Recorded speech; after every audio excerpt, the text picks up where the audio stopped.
മൂക്കുകൊണ്ട് ക്ഷാ വരപ്പിക്കും കോടതിയിൽ, ഒരു തർക്കവും വേണ്ട.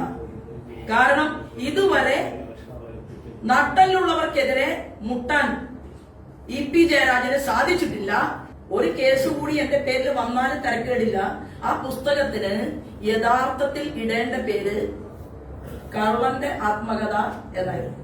ഏതെങ്കിലും ഒരു കമ്മ്യൂണിസ്റ്റ് പാർട്ടിയുടെ നേതാവിന്റെ ഫോണിലേക്ക് എന്റെ ഫോണിൽ നിന്ന് ഒരു സിംഗിൾ കോൾ പോയിട്ടുണ്ട് എന്ന് തെളിയിക്കാൻ ഭരണകൂടത്തിന് പോലും, കേരളത്തിന്റെ ഭരണകൂടത്തിന് പോലും സാധിക്കില്ല. അപ്പൊ കേസൊക്കെ ഞാൻ നടത്തി കോടതി മുമ്പാകെ ഇതിന്റെ ബാക്കി മറുപടികളെല്ലാം ജയരാജനെ കൊണ്ട് തന്നെ പറയിപ്പിക്കാൻ ഞാൻ ഈ പൊതുസമൂഹത്തിന് മുന്നിലുണ്ടാകും. CPM നേതാവായ ഇ.പി. ജയരാജൻ കഴിഞ്ഞ ദിവസമാണ് തന്റെ ആത്മകഥ പുറത്തിറക്കിയത്. ആത്മകഥയിൽ മുതിർന്ന BJP നേതാവ് ശോഭാ സുരേന്ദ്രനെതിരെ ഗുരുതരമായ ആരോപണങ്ങൾ ഉന്നയിച്ചിരുന്നു. ആ ആരോപണങ്ങളെല്ലാം ശോഭാ സുരേന്ദ്രൻ പൊളിച്ചടുക്കിയിരിക്കുകയാണ്. ശോഭാ സുരേന്ദ്രന്റെ വാക്കുകൾ കേൾക്കാം. പുറത്തിറങ്ങിയ CPM നേതാവായിട്ടുള്ള ഇ.പി. ജയരാജന്റെ ആത്മകഥയിൽ ശോഭാ സുരേന്ദ്രനെതിരെ BJPയിലേക്ക്, മകനെ BJPയിലേക്ക് മത്സരിക്കാൻ ഒരു ശ്രമം നടത്തിയെന്ന് ഇ.പി. ജയരാജൻ പറയുന്നു. അതിനകത്ത് ഇങ്ങനെയാണ് പറയുന്നത്: സതുദ്ദേശത്തോടെ അല്ല നിന്ന് മനസ്സിലാക്കിയിട്ടുണ്ട്. നിങ്ങൾക്ക് അവർ നിസ്സാരമായാണ് തികഞ്ഞ ആധികാരികതയോടെ സംസ്ഥാനത്തെ പ്രമുഖ വനിതാ നേതാവാണ് ഇത്തരത്തിൽ പച്ചക്കള്ളം പറയുന്നത്. ആ പാർട്ടിയുടെയും നേതാക്കളുടെയും നിലവാരമടക്കാൻ ഇത് ധാരാളമാണ്. നുണ പ്രചരിപ്പിക്കുന്ന ഫാക്ടറികളാണ് സംഘപരിവാർ എന്നതിന്റെ സാക്ഷ്യം കൂടിയാണിത്. ഇവരുടെ നുണപ്രചരണത്തിനെതിരെ ഞാൻ നിയമ നടപടികൾ ആരംഭിച്ചിട്ടുണ്ട്. നമ്മുടെ കേരളത്തിന്റെ മുഖ്യമന്ത്രി ശ്രീമാൻ പിണറായി വിജയനാണല്ലോ സഖാവ് ഇ.പി. ജയരാജനെ ഇടതുപക്ഷ ജനാധിപത്യ മുന്നണിയുടെ കൺവീനർ സ്ഥാനത്ത് നിന്ന് പുറത്താക്കിയത്. ഏത് കള്ളക്കടത്തിന് നേതൃത്വം കൊടുത്തതിന്റെ പേരിലാണ് സഖാവ് ഇ.പി. ജയരാജനെ തൽസ്ഥാനത്ത് നിന്ന് മാറ്റിയത്? അപ്പോ മാർക്സിസ്റ്റ് പാർട്ടി ഇ.പി. ജയരാജൻ ചെയ്ത പാർട്ടിയോട് ചെയ്ത ദ്രോഹം കണ്ടുപിടിച്ചതിന്റെ അടിസ്ഥാനത്തിൽ ഇ.പി. ജയരാജനെ കസേരയിൽ നിന്ന് പുറത്താക്കിയത് എന്തിനാണ് എന്ന് മറുപടി പറയേണ്ടത് കേരളത്തിന്റെ മുഖ്യമന്ത്രിയാണ്. ഇത്ര നിഷ്കളങ്കനായിരുന്നെങ്കിൽ, ആ പുസ്തകത്തിൽ അദ്ദേഹത്തിന്റെ പ്രസംഗത്തിൽ പറഞ്ഞത് നിഷ്കളങ്കനാണ് സഖാവ് ഇ.പി. ജയരാജൻ എന്നാണ്.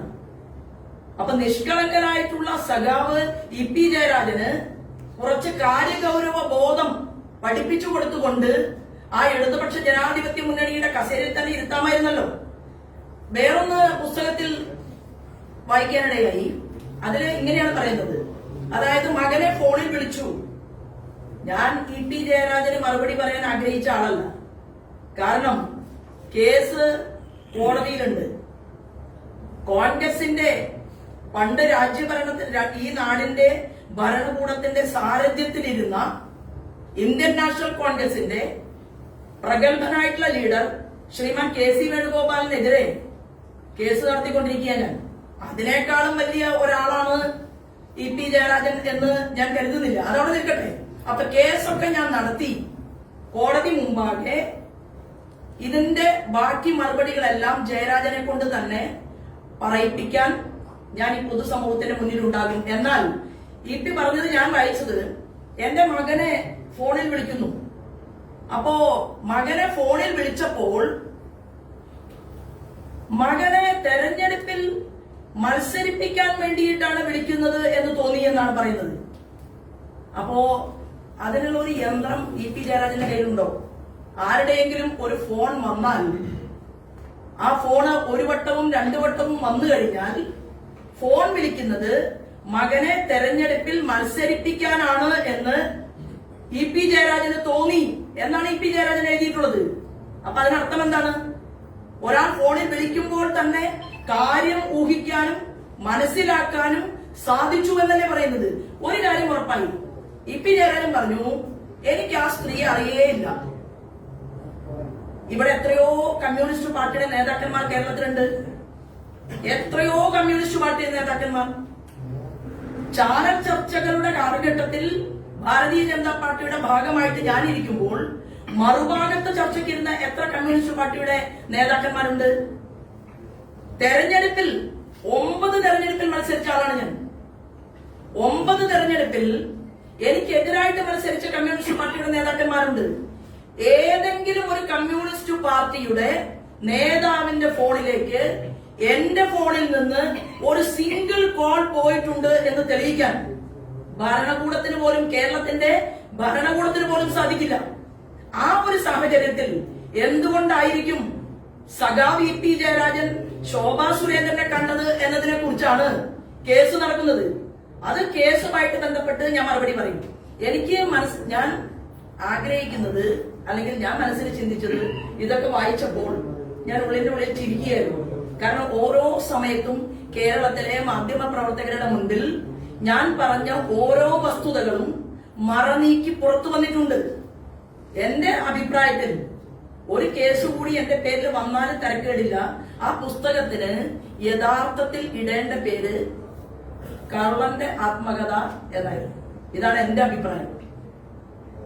കാരണം ഒരു സ്ത്രീയെ, അതും 10-30 വർഷം പൊതുപ്രവർത്തന രംഗത്ത് നിന്ന ഒരു സ്ത്രീയെ കാണാൻ വരിക, അതുപോലെ തന്നെ യാത്ര ചെയ്യുക, ദൂര സ്ഥലത്തേക്ക് യാത്ര ചെയ്യുക.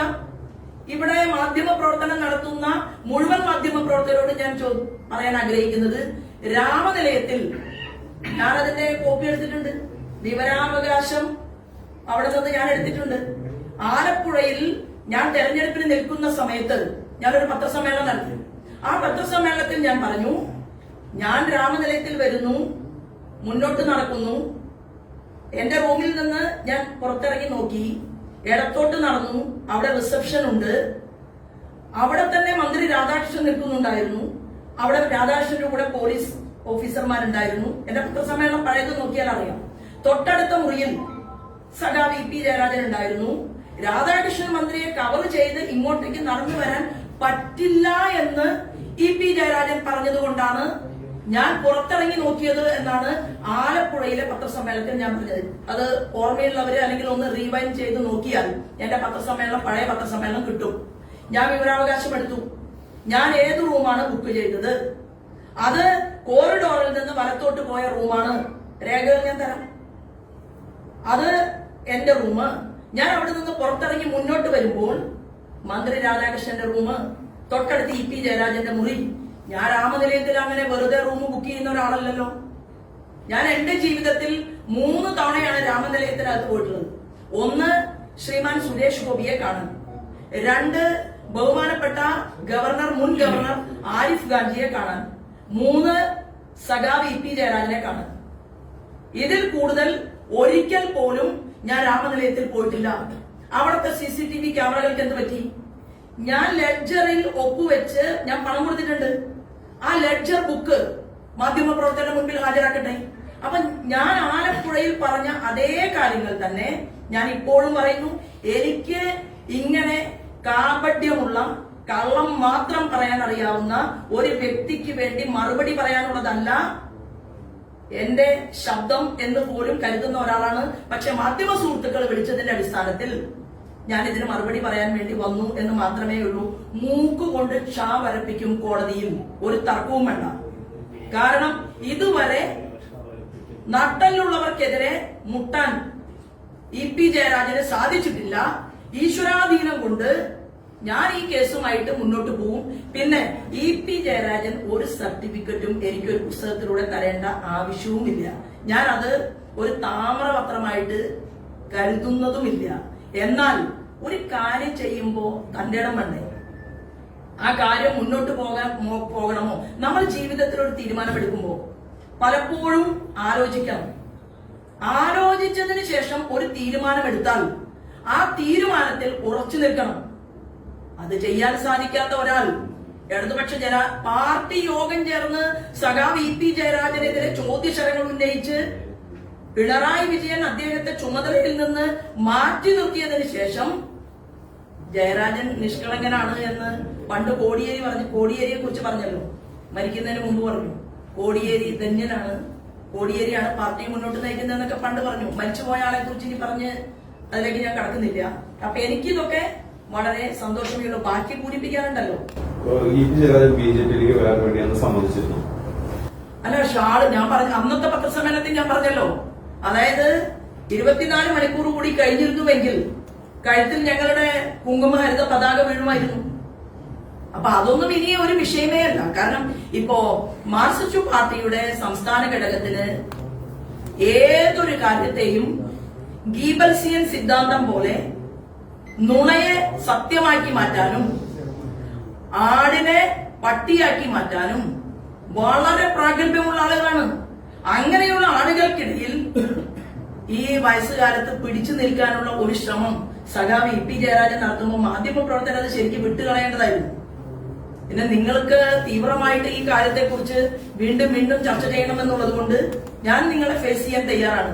ഏത് വിഷയത്തിലും എത്ര സമയവും നിങ്ങളുടെ മുഖാമുഖം ഇരിക്കാൻ എനിക്ക് യാതൊരു കുഴപ്പവുമില്ലാത്തതുകൊണ്ടും ഞാൻ ഏറ്റവും കൂടുതൽ സ്നേഹിക്കുന്ന, ഞാൻ ജനിച്ചു വളർന്ന തൃശൂർ ജില്ലയായതുകൊണ്ടും അപ്പൊ ആ ജില്ലയിലുള്ള മാധ്യമ സുഹൃത്തുക്കൾക്ക് രാമനിലയവും കാര്യങ്ങളും ഒക്കെ കൂടുതൽ പരിചയമുള്ളത് കൊണ്ടും എനിക്കിതൊക്കെ അറിഞ്ഞു കഴിഞ്ഞ അധ്യായമാണ്. പക്ഷെ വീണ്ടും പറയിപ്പിക്കുന്നു നിങ്ങൾ എന്ന് മാത്രമേ ഉള്ളൂ.